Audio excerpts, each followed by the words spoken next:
Hello, everyone, and welcome once again to the Temple Institute Parsha class. My name is Gedalia Meyer, and I'm podcasting from Ma'ale Adumim in Israel. The idea of helping others is among the most basic traits of humanity. This trait, of course, is not unique to human beings. In the animal world, cooperation is seen in a wide assortment of situations. Any animal society cannot exist without some amount of mutual assistance. However, among animals, it is probably an instinctive drive that generally displays no inherent sense of kindness or mercy. It is a way to survive, and it works, so they do it. With human beings, it frequently seems that something else is going on, or so we prefer to believe. That element of kindness is what makes all the difference. Why do we have this? If being kind does nothing to further our chances of survival, why bother? But to the person engaged in some act of kindness, this question doesn't even get started. The answer is so obvious that it hardly needs to be stated. We act kindly because we sense that this is what truly matters. It isn't survival that drives this drive. It is the eternal quest for meaning. We seek this elusive and undefinable quality, like a person lost in the desert seeks water. If our lives are not meaningful, they are hardly worth living. But that just brings out the next question. Why do we have this drive for meaning? First off, it doesn't seem like everybody truly has it, and it is certainly true that some have it more than others. But it does seem that it is a fairly universal drive.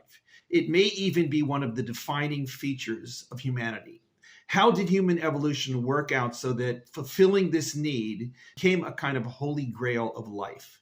It is a bit strange if we think about it. It doesn't really do anything for us other than perhaps make us feel better about ourselves.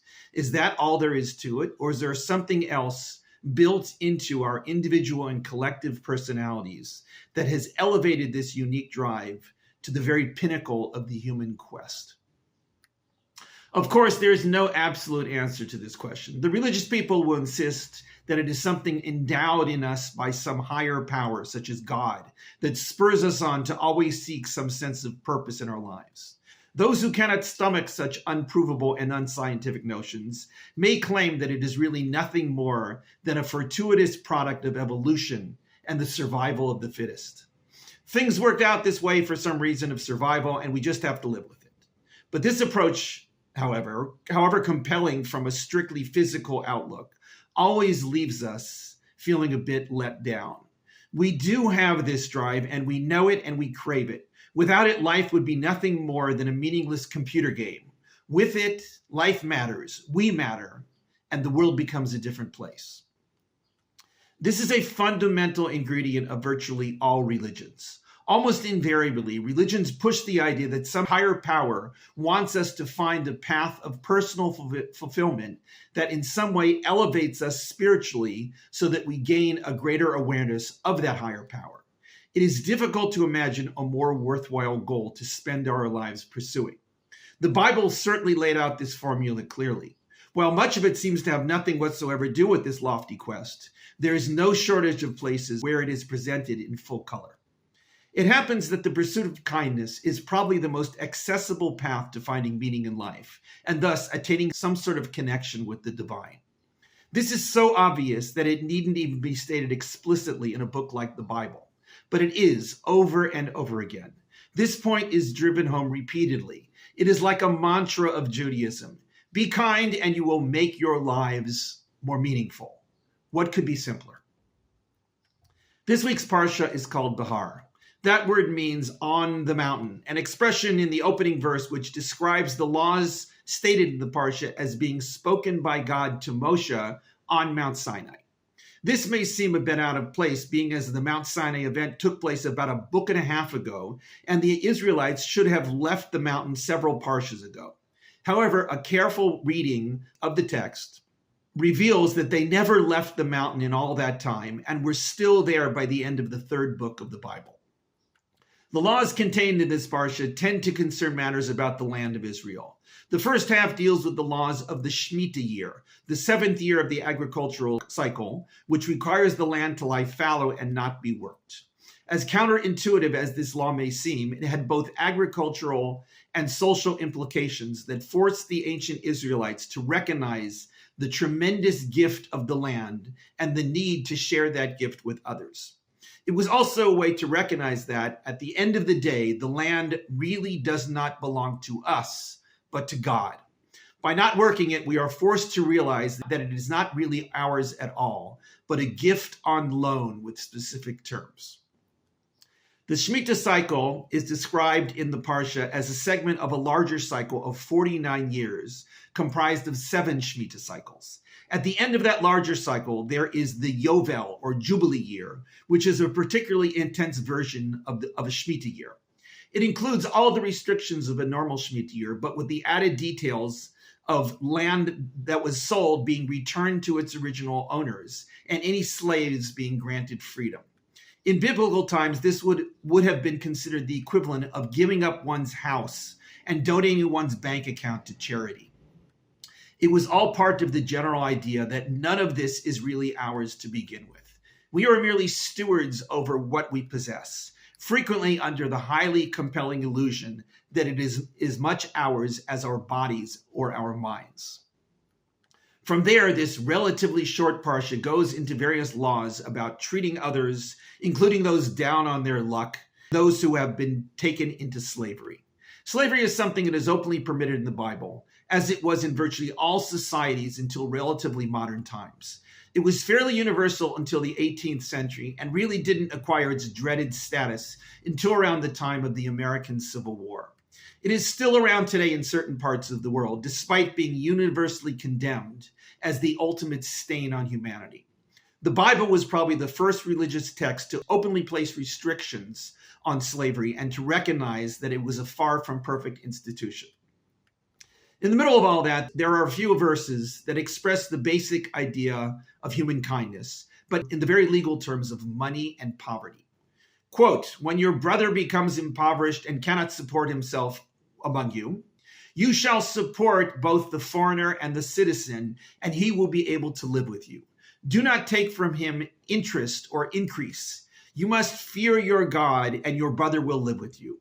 Do not give your money to him with interest, nor your food with increase. I am Hashem your God, who has taken you from the land of Egypt to give to you the land of Canaan, to be for you a God."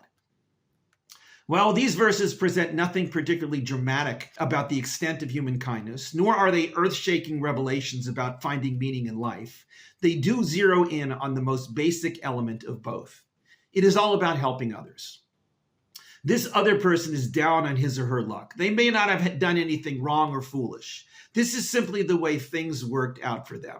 This person is broke or impoverished or whatever and needs some help. You, among others, have been blessed with the wherewithal to lend them a hand. It could have been the other way around. This person may be a fully accepted member of the Israelite society or someone who is an Israelite but happens to live amongst them. Either way, this person could use a helping hand, and you could be the one to provide it. The primary focus of these verses is on the prohibition of taking interest from the loan of either money or food to support the person in need. This loan is deemed as nothing less than survival for that person. The commandment is to enable that person to, quote, live with you. This prohibition concerning interest comes up a few times in the Torah, but it has effectively been eliminated from Jewish law in general by means of a rabbinic loophole that was created centuries ago to enable the Jewish community to stay up to date with the economic reality of the time.